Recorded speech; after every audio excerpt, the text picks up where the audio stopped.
Welcome back, League fans! Players are sending in already checks for Game 4, another exhibition match between Golden Guardians Academy and TSMA. And while most of the league is finishing in the middle of the pack, Golden Guardians unfortunately are firmly at the bottom of the standings with only 2 wins, Mark. And it should be said that expectations weren't super high for this team to begin with. There's a team with no imports and 4 rookies, so it was going to be an uphill battle, and hopefully these players get some good experience here out of their time in Academy. They face off against TSM, who were eliminated from playoff contention yesterday, with Echo Fox taking the win over 100 Thieves. Yeah, we heard at the beginning of the split, Shady was talking about how the team wanted to carry on that TSM legacy of beating everybody, so it has to be a bit of a disappointing finish for these players not making it into the playoffs. Got to be careful when throwing some Shady. Yeah, so let's just get into game.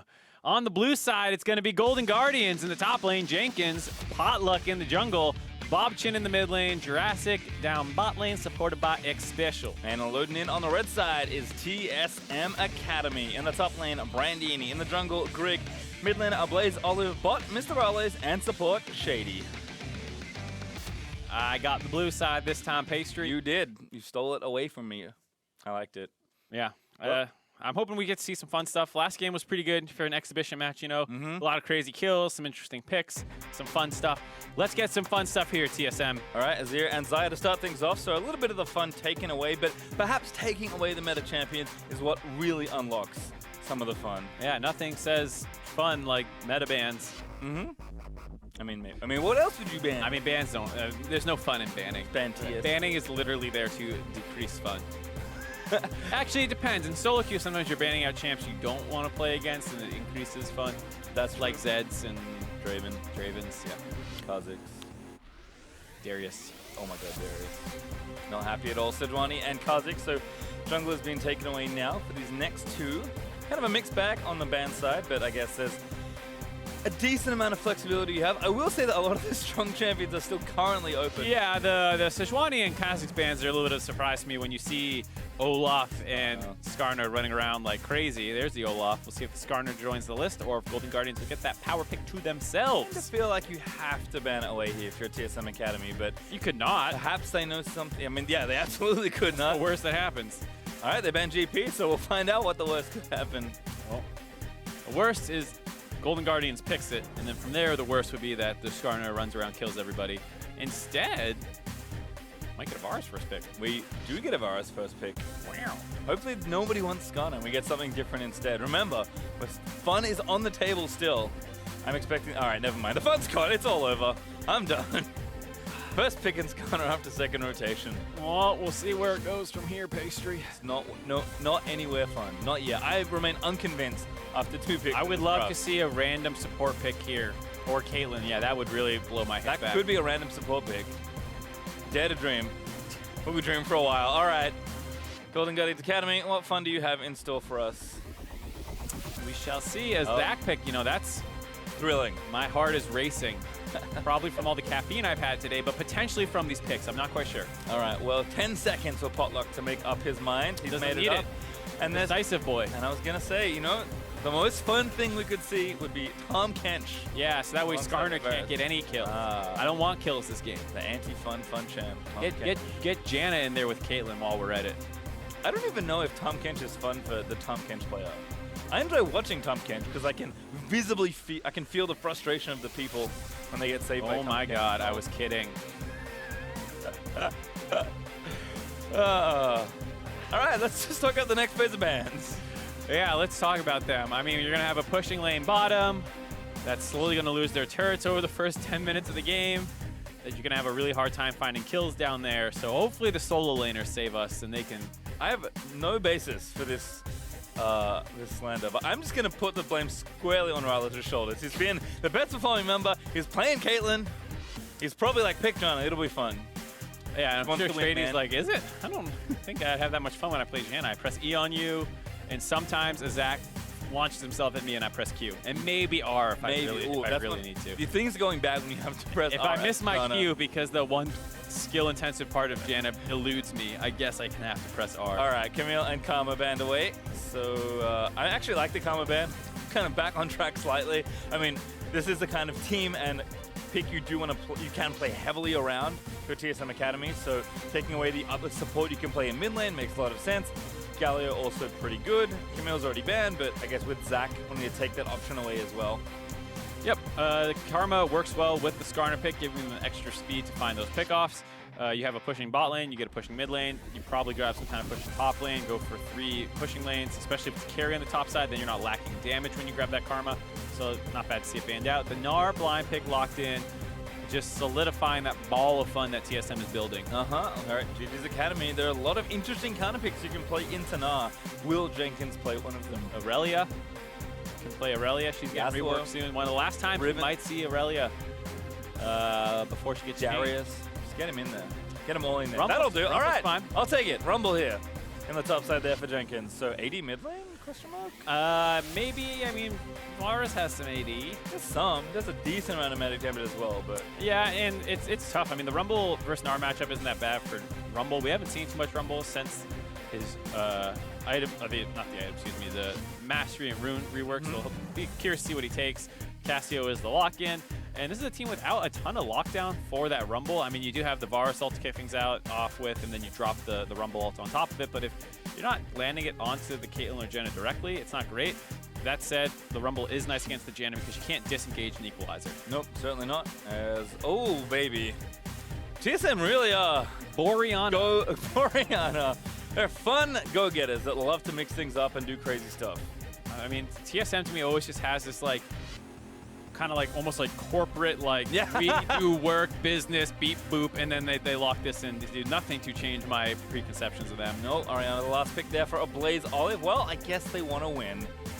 Why? Weird. I don't know why they would want to end the season with their best foot forward, but here they go. All right, we'll see what happens though. Maybe the Rumble will mix things up more than we expect. I think with a lot of the AP item changes, patch ago, people maybe thought that Rumble, got some love there. There's some of the items that could help him out, but it's been so long since we've seen this champion be successful. Yeah, I mean, so there's the question mark of the runes that he goes with. There's the question of what he builds now. Leandry is losing its flat penetration. Does kind of ruin his one-item power spike where you get double pen just with boots and that. Drop your ult on top of people and start burning away on them. Now you don't really have that choice. We do see Arcane Comet as the rune of choice. Going to be able to get that, assuming he lands an Electro Harpoon. We'll set that up pretty nicely. Gnar going airy. Anything else that's interesting? No. I was going to say, after the draft we just went through, I'm pretty sure you knew the answer to that without having to ask the question out loud. No fun in runes or really in draft, so we'll see what transpires here in this game. Still pride on the line here for these two teams as they close out their season in spring for Academy. Yep, and so TSM, they have a very strong pushing bot lane down there, which will try and siege the turret down. Skarner and Orianna can work well to potentially find pickoffs in the mid lane. Obviously, Bobchin does not go cleanse against Skarner, so you have some extra setup there. So you can potentially find a kill around there. And then also on the top side, Rumble versus Gnar is a bit of a volatile matchup that can get influenced by the jungler and can kind of get out of hand in both directions. So we'll have to see if there's any attention paid up to the top side as well.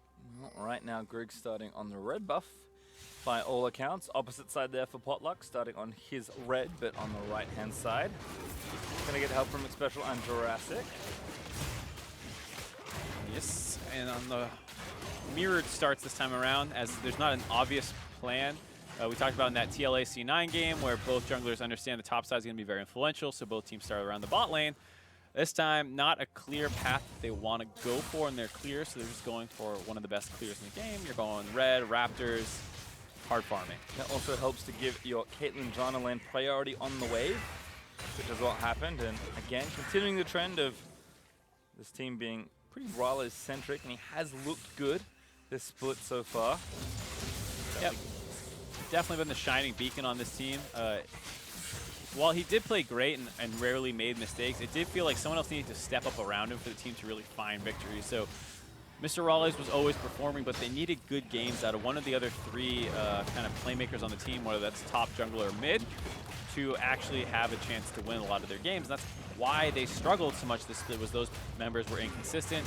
Sometimes a Blaze Olive looks fantastic. Sometimes it looks like he's shuffling in and kind of killing himself on his ear. So they didn't have that consistent second carry to step up with Mr. Rylai's. Well, See what transpires again in this game, as right now, so far so good for Blaze Olive, but Bubchin doing just fine. Pulls that wave away with a miasma, and gets down with ease. And topside, quick check in, but looks like the wave's pushing in, so not much for Jenkins to do here other than farm right this second. Jenkins was known as the Kennen player, branching out a little bit here. Wouldn't mind to see Kennen. Is a good matchup in Dinar in the past. Stop reminding me of all the cool things that could have happened, Mark. Sorry, we're in this game instead. And it looks like pressure coming to the bot side. Actually, a super early Infernal take. Yeah, well, with how much pressure they have around the bot lane, this is pretty understandable. You have the double shields as well, making sure that Grig doesn't actually take that much damage. Plus, he gets his own shield, so a lot of ways to protect this, but it went a little slow. Yeah, maybe too slow. Smite is there, so it does get taken down by Grig. Potluck going to be late, but the first blood maybe gifted over. Grig going to look for a flash, does find it, but Potluck able to follow through the wall. No teammates left to run to, so Grig's going to go down. That's first blood to Potluck. And there you see it. The aggressive play, getting in the Infernal Dragon, but resulting in his death. Hard to say if that's worth it or not. There's not really that many jungle camps up. There's no places to gank. So grabbing the Infernal Dragon and losing a member is probably worth it in the long run for TSM. You just see it took too long to actually do that dragon. Didn't go back to base yet, I believe. So just gets taken very, very slowly. Gets killed as a result. But like we said, probably worth it. Probably. Kind of curious to see that Potluck didn't give the kill over to his mid laner. I think Bobson was moving up for, I think maybe partly why Grig turned around. Still, not a huge deal, as a good trade there from Jurassic and Special. Getting damage in onto Rales, who is not shopped yet. No one has really right now. So Blaze Olive's going to get grounded into the miasma. Electro Harpoon on really good damage, but not enough to force a flash, just the heal. It's one of the things I like about good Rumble players is you see them not just focus on their lane.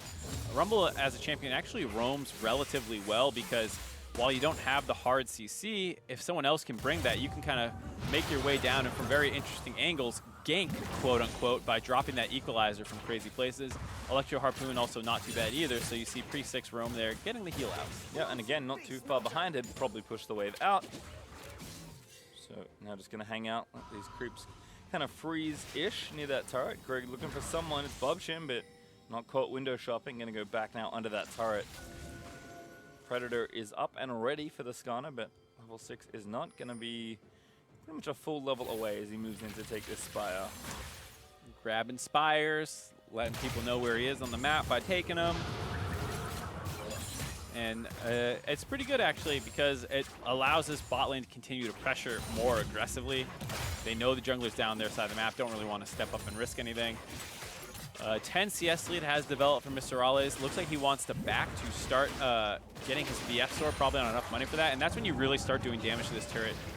Ooh. As just in range, I don't think Shady got the shield off to stop that recall from getting interrupted. No. If you're wondering, that is how that... I mean, recall has a lot of interesting properties, but that is one of them I think some people miss. I didn't know it for a while, but... Yeah. If you take damage on a shield that doesn't break it, you will complete your recall. You have to take quote-unquote real damage or CC. Real damage, not that fake damage. Not that fake damage, it just damage your shield and almost cost you your job. This Bubchin going to take down that control ward, level 6, here charging up. Same story here for a Blaze Olive as they just trade farm back and forth.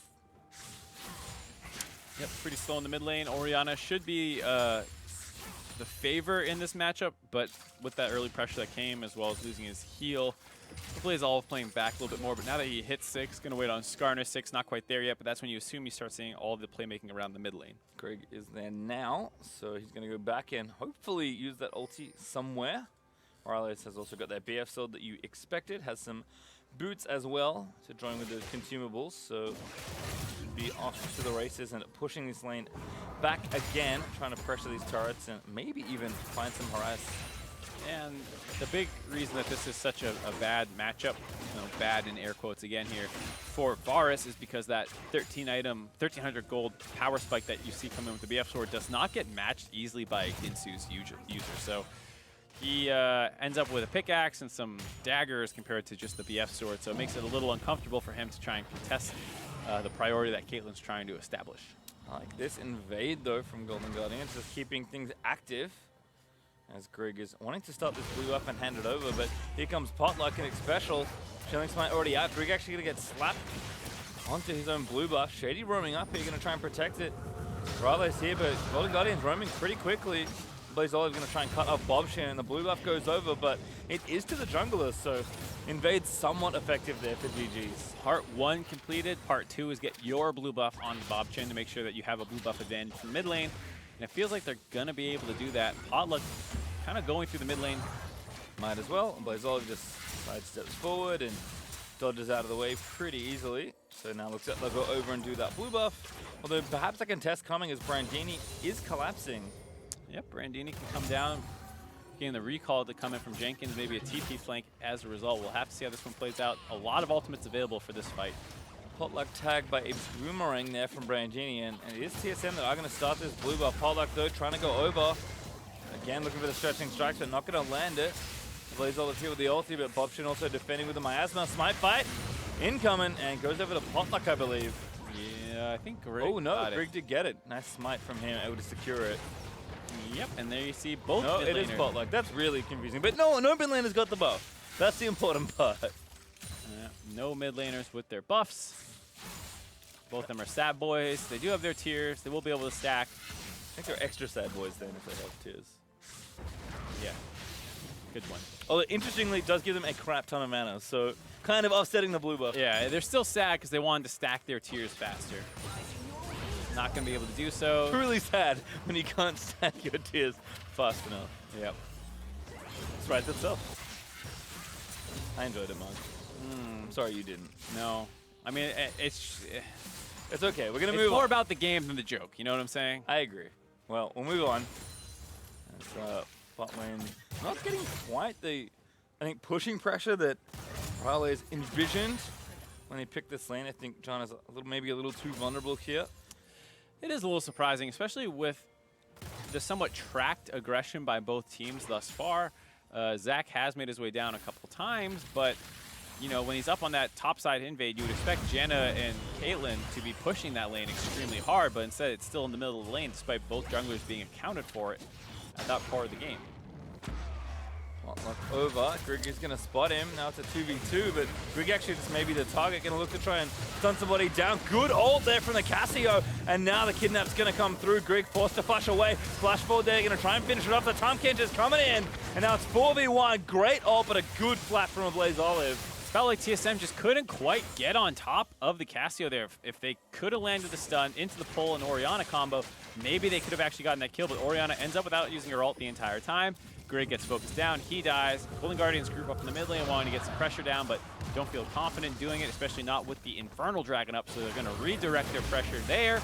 Going to grab this one up off the back of that pick off in the mid lane. Golden Guardians up 2-0 in kills. They're going to even out this Infernal Dragon. Real nice stuff there from Golden Guardians. Potluck, finally enough pressure here in this mid lane. You see him kind of ignore Greg, go over the top, try and get onto a Blaze Olive. Looked a little shaky because Greg might have been able to go onto Bobchin there, but a nice stun stops that. No Orianna ult forced out at any point here, and Greg just gets re-engaged on as well as with the Tom Kench coming in. Probably a good idea not to extend that fight as they don't have bot lane priority when they should. So it means that they're able to roam up and join in on those skirmishes in the mid lane. Yep, as a result, Jurassic is very close to his Rage Blade. He's sitting on the awkward blasting one for a little bit, but it doesn't last too much longer. And they've actually been pretty fine in this matchup, all things considered. Jurassic will just take the rest of this farm, even up the CS, or at least get it closer. And again, TSM just kind of left hanging out. You got for that next opportunity. I think their bot lane has to start playing a little more aggressive. I know they don't have good vision control there, but you got to walk up and start harassing them under the turret to start generating advantages for your team. Brandini also trying to do the same here in the top lane, getting nice and aggressive in onto Jenkins, but Jenkins playing it calm, getting some good damage done. Does have the Haunting guys already done, so despite the changes, we'll still be going Leandry's first by the looks of things. Yeah, no surprise. Still going to be able to apply that very quickly. You stay in combat for a while as well with burns on everybody, so should be able to get that maddening, whatever it's called, It is called madness. Yep, madness. He will become mad fast. Yep. I'm just waiting for a fully stacked Madness overheated Q to just bop someone. Yeah, we'll do a lot of damage.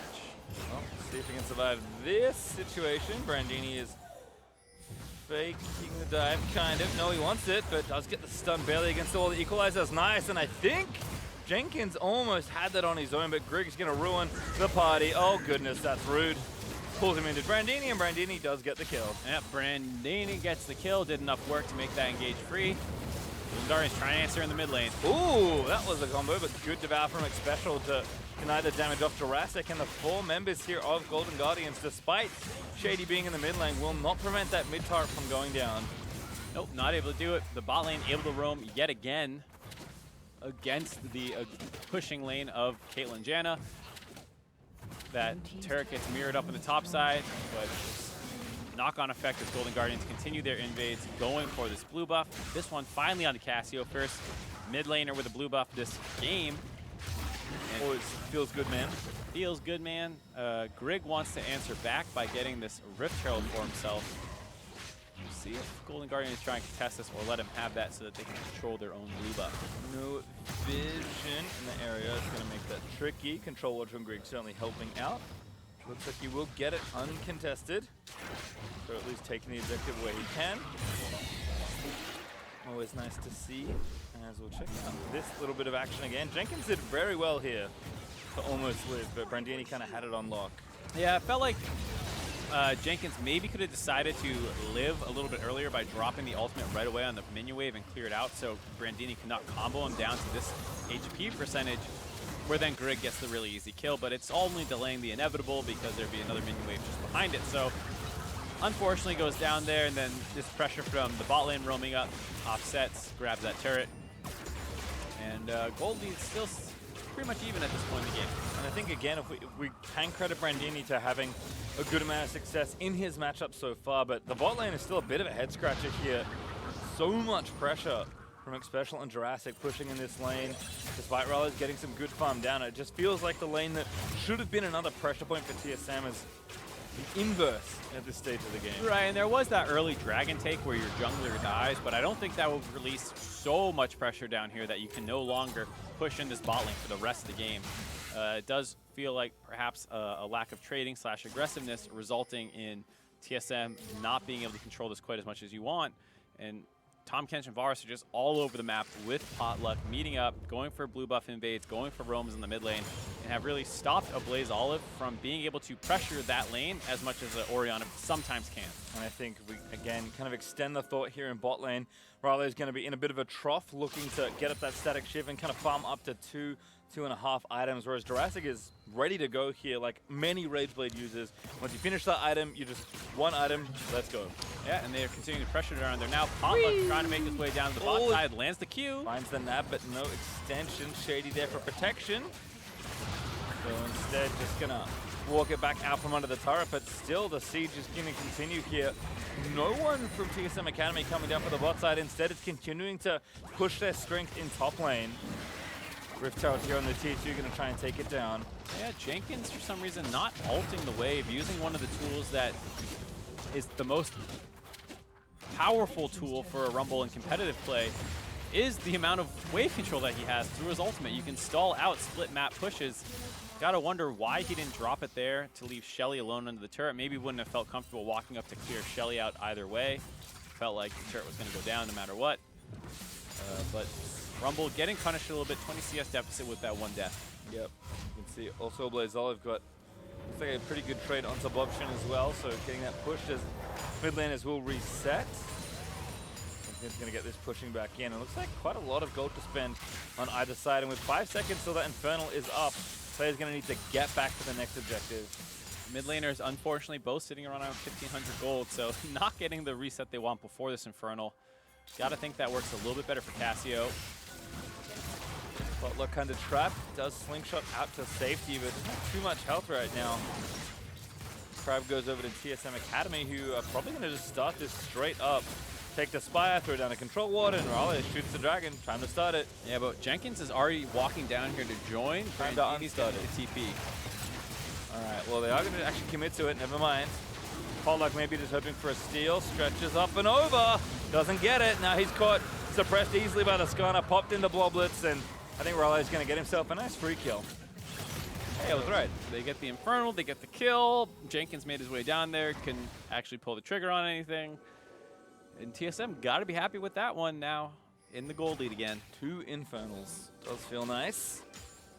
As the game is kind of restabilized, and Les is finally looking empowered to knock down some turrets here and get them ahead in that magic as well. Ah, spoke too soon. Lane's too long. Gonna back away from Lane that too one. long.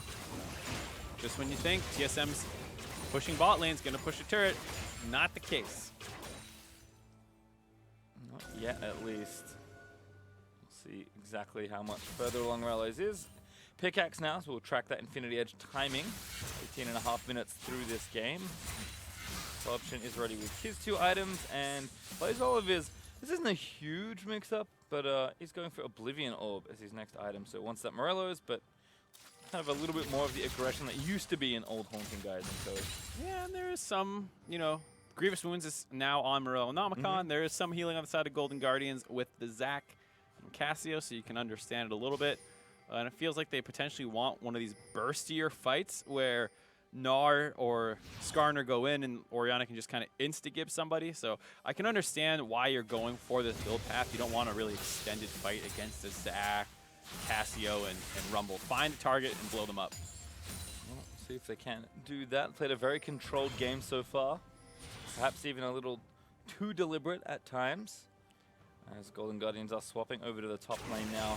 Looks like they have their eyes on taking the outer ring first. Going to try and take down this top lane outer turret, where Brandini is kind of left to keep pressuring, and Jenkins is going to fend for himself here on the bot lane. Yep, going to have a hard time taking the outer ring first, as Jenkins is getting manhandled a little bit by Brandini in this side lane. Yeah, early Spectre's Cow plus that Black Cleaver now finished. Versus only Leandrews. Jenkins, again, could ult this wave, but playing it pretty slow under the turret, and Brandini's just going to get 3 shots off. Finally going to ult it down. Does burn it down quickly, but like you mentioned earlier, it feels like he could have done that a little sooner. Right, if you're willing to ult the wave, why not ult it 10 seconds ago when the wave was bigger and your turret was healthier? Now he's going to back off and still lose the turret because he also got chunked out by the Gnar. Does feel like he's struggling to react to some of the situations he's put in here. Yeah, and Brandini on the other side is just playing nice and aggressive. 30 CS lead. He's going to take that turret.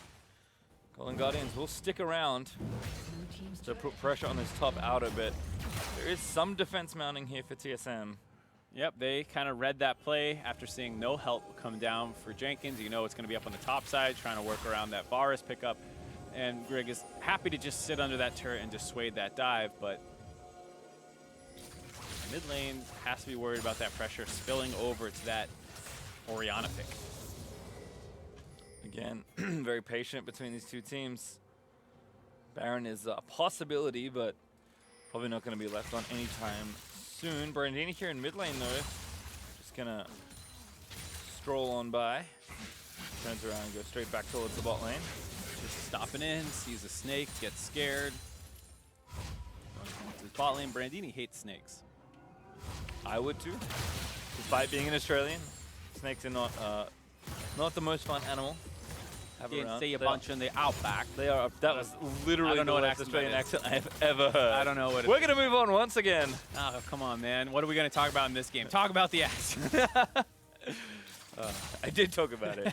My feedback those was are all bad. Those are the entirety of your thoughts on it. But clearing out this wave. I mean, it is kind of an interesting game as far as what the team should be doing. I can understand it. Yeah. Neither team has great advantages. Obviously, the Gnar pickup is really where most of this pressure is getting exerted, but they're not really attacking it. You don't see like Cassio roaming down. You don't see anything that the teams were doing before, shadowing their split pushers with like a Tom Kench ulting on top of it.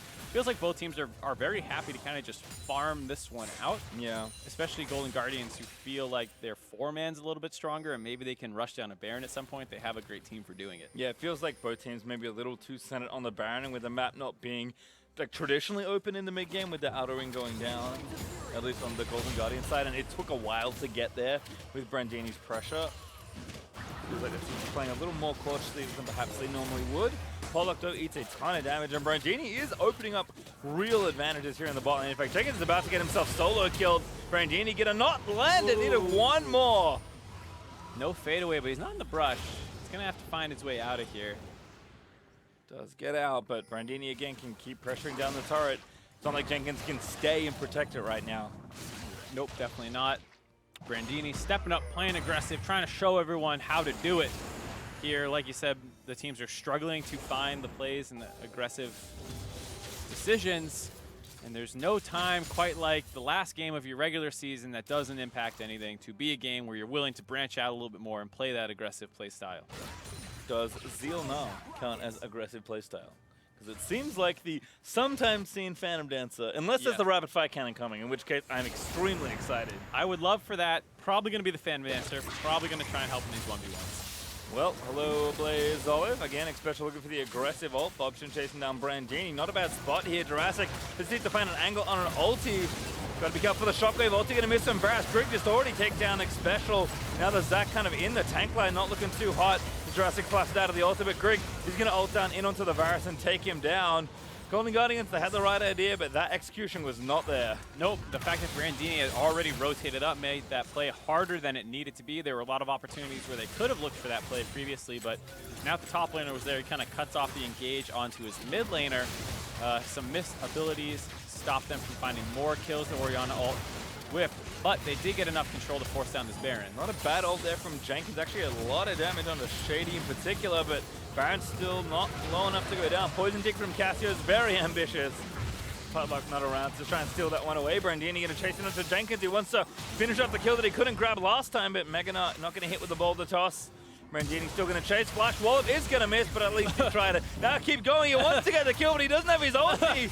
Too far forward. Second Wallop's going to miss, but I mean, might as well. Doesn't pay for it with his life. Hey, and once again, I appreciate Brandini looking for that aggressive play. He hurt us. Very easily could have found the third kill for himself there. Great play out of him thus far this game. Really one of the reasons TSM has been able to find an advantage as their bot lane had not put in the work needed. Here you see them looking for a Blaze Olive, but Brandini's already there cutting them off. Has enough of a Gnar bar built up. He realized he can go and turn this fight and buy space for Griggs to make up. Good footwork out of a Blaze Olive there as well, avoiding a couple ultimates to stay alive. And at this point, the front line has already won the fight for them. Doesn't quite find the target, but they've killed two members now, the bot lane, for Golden Guardians. They can move up, as well as the fact that Potluck had been chunked out, so probably not a chance of a steal there. They have great zone control, as well as Caitlyn lays a bunch of traps down or puts her ball somewhere else, and no way for Golden Guardians to contest that Baron. Yeah, and now I expect the look of this game to change pretty significantly as TSM Academy have all the tools to try and knock down some more of these turrets and grow a very big lead for themselves. They're already up 4K as the mid outer turret goes down. Yep, they're going to pressure with their four-man core, set up some sieges while Brandini down the bot lane starts building up a minion wave with his own Baron buff, starts split pushing there. They should be walking in to try and get some vision in this jungle so they don't have to be so scared of Potluck charging over the wall. Feels like they're a little uncoordinated in getting their vision control. Greg standing alone here, kind of tempting destiny. Yeah, I'm looking to just get some wards down. Does find himself initiated on, but Brandini roams up first and make sure TSM can get the vision control they want down there in this jungle. Brandini back over the wall with the blast cone, gonna go back down and work on that bot lane once again. And TSM, they've got a minute 30 left of this Baron. Might as well stick around and do whatever damage you can in this siege. Yeah, you want to take as many objectives as you can here. Expand that gold lead, get more map pressure down. A nice little pocket here for Potluck, but probably a little too tricky to find something here on the Zac. Pretty sure they had vision of that as well. Yeah, I think that one they did. The Wolf Pit one I like, but that one was a little too far forward. Yeah, absolutely. So, TSM, minute left on his Baron. Turret chipped down pretty far here. Probably going to be able to finish that one off in a second. Morales does not body block for the other marksman. Cannon creep goes down. He wants the glory. Oh, he's going to get the turret. And the glory that perhaps comes with it. In the meantime, taking that turret in the bot lane, Brandini putting that work in. 60 CS ahead. Ooh. And he built a Hurricane. Is the Hurricane? Not a Phantom Dancer. A little surprised to see that. I feel like he's done a good job of pushing in this entire game. Doesn't need extra help pushing. Yeah, I mean, you only use it in mini form, so it kind of feels like, you know, that classic USB problem. Works 50% of the time every time. But I mean, you know, if he really just wants to power down the waves, I guess that's better than a Phantom Dancer? Probably not better than a Static Shift. I have too many questions. I'm going to be honest with you. Yeah. TSM, though, still a good siege here in the top lane. It's one of those things where you actually like it a lot. Oh, there we go. The engage negated by the Janet Tornado, one of those things we're talking about. From behind, the rapid fire cannon is actually pretty good against like super minions because your hyper applies on everything, so you can start killing the entire minion wave very, very quickly, faster than a lot of marksmen actually, with just the percent health damage. Mr. Wallace goes S out, so I'm going to keep talking. But from ahead, I don't really see the benefit. You already are able to push minion waves. The Rumble can't contest you. It doesn't really help you under turrets or anything. So I think I wouldn't mind seeing the Phantom Dancer, the greedier 1v1 build. Even the Static Shiv, like you said, potentially a better choice. Well, it's still bearing fruit for TSM, regardless of some potential optimizations in build. We do see 2 inhibs fall down, just the mid inhibitor and its turret left, along with those 2 towers guarding the Nexus. But TSM, never a team to take things too quickly. Nope, doing their best to mirror that Korean playstyle. We've seen a lot of LCK games, 2 to 4, 30 minutes in, with massive gold leads. I think that's really, you know, what you can break this down to. This is the closest emulation to Korean gameplay that we have here in North America. Brandini solos out the Drake though, so continuing his personal run of good form this game. Hey, look, an LCK team. Just to, while we're here. TSMA, look forward to seeing them in LCK next split. Wouldn't that be an exchange program to look out for? Honestly, if we're going to move academy teams anywhere, might as well chuck him into the LSPL. Yeah, I think a couple teams could fit in a little bit better there. Maybe not TSM, unless you're trying to teach them how to fight a little bit more. TLA, though. Yeah, TLA, right that team fits right at home in China. All right, well, Guardian Angel actually now for Brandini, so he's left pretty heavily on damage items this go-round. And like you've seen already, there's a Baron up in a minute 20. TSM already have 2 waves of super minions in the top and the bot lane. And with just mid left to go, with close to infinite pressure from Brandini in the side lanes right now. And just a lot of options to work for. TSM probably going to wait, take that Baron, and then just slowly guide the Winions to victory. Yep, at any point here, TSM can probably just win the game. I mean, it is 7K. It's not a substantial lead. You only have 1 extra Infernal Dragon. You know, maybe you need to play a little slower. Caitlyn went for a Hex Drinker instead of a Last Whisper, so she doesn't quite do as much damage to Zach as you want. Mr. Raleigh being that kind of defensive player he's known as, not making too many mistakes. Yeah, I mean, he hasn't died that much either in the league, I believe. One of the better KDAs hanging around. As Potluck is, I think, reflecting maybe some of our thoughts on this game. He understands that as the defending team, given the situation, there's not a whole lot they can do other than chill out, so he's doing just that. They're kind of floating along. Yep, TSM just waiting for Baron. I mean, that's it at this point. They're just trying to get as many objectives and push that win probability as close to 100 as they can. What is the, oh, hold on, we might see, nope. What is the gaming equivalent of like watching paint dry or watching grass grow? Brandini with a solo kill. Yeah, lands it. All right. Well, thank you, Brandini. I appreciate Brandini a lot this game. He's the opposite of whatever you just said. Oh, TSM taking Baron. It's the double play here. And you see everyone reacting to Brandini. That's going to get them the free Baron. Brandini can't actually grab a turret. He's going to get cut off here. He's probably going to die. Real South Sea, great escape incoming. Nope, not at all. Varasalt landed. He's going to get resurrected. He will get taken down, but he probably buys enough time for his team to charge down mid and finish off the game with their Baron buff. We'll have to see. It's 4v4, and TSM wouldn't want to overextend themselves here and potentially throw the game. So we'll see if they just work on the 3 inhibs and then reset. Oh, Potluck in, actually not a bad opportunity, but again, pesky Jana gonna force the Zac passive. Flash out there from Rales. Good ult there from a Blaze Olive.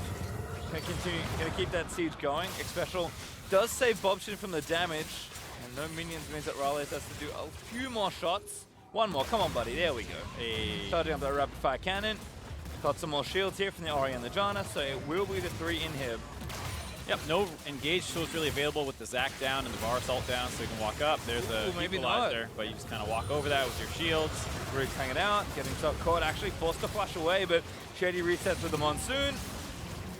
And 3 inhibs, although I think 2 are respawning soon-ish. The TSM, they are going to stick around for now. Yep, so here comes that PP back in. They don't want to give him any time. Potluck will be respawning, but the turret's already been chunked down a fair amount here. Probably going to be able to finish this one pretty quickly. Slow and steady with the Caitlyn here for TSM. As Golden Guardians probably going to try one last hurrah. The 2018 spring season here in Academy, but Nexus starts going down at about the same time, and now Nexus exposing his respawn. They go for a Potluck.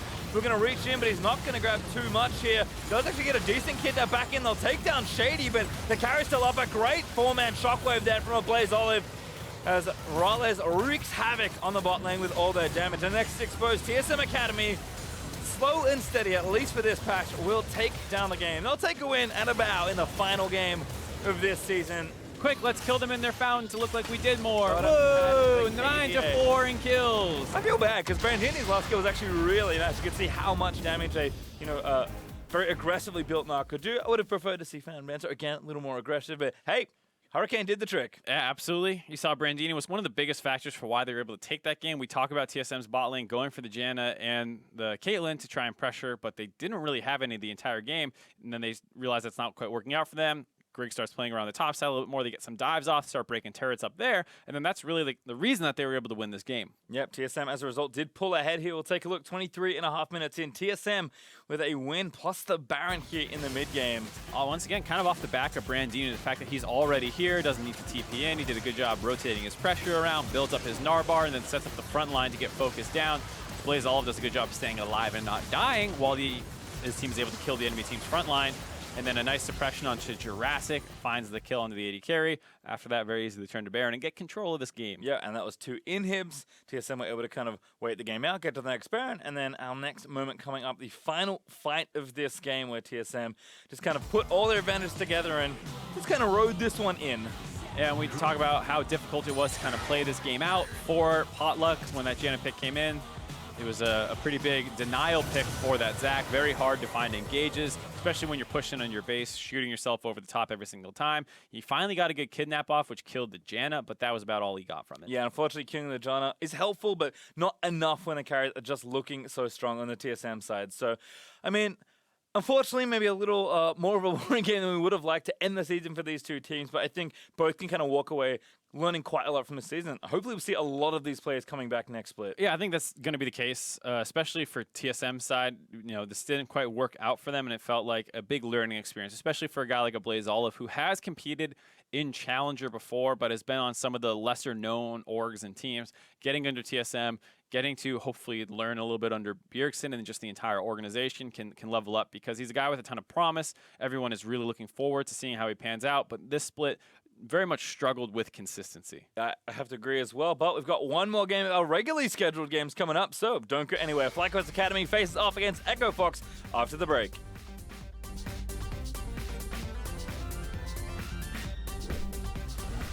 Good ult there from the Casio, and now the kidnap's going to come through. Grig forced to flash away. Flash forward there, going to try and finish it off. The time can't just coming in. Got to be careful for the shockwave. Ulti going to miss some Varus. Grig just already take down X Special. Now the Zac kind of in the tank line, not looking too hot.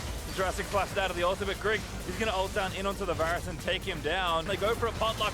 We're going to reach in, but he's not going to grab too much here. Does actually get a decent kidnap back in. They'll take down Shady, but the carry's still up. A great 4-man shockwave there from a Blaze Olive, as Rales wreaks havoc on the bot lane with all their damage. The next exposed TSM Academy, slow and steady, at least for this patch, will take down the game. They'll take a win and a bow in the final game of this season.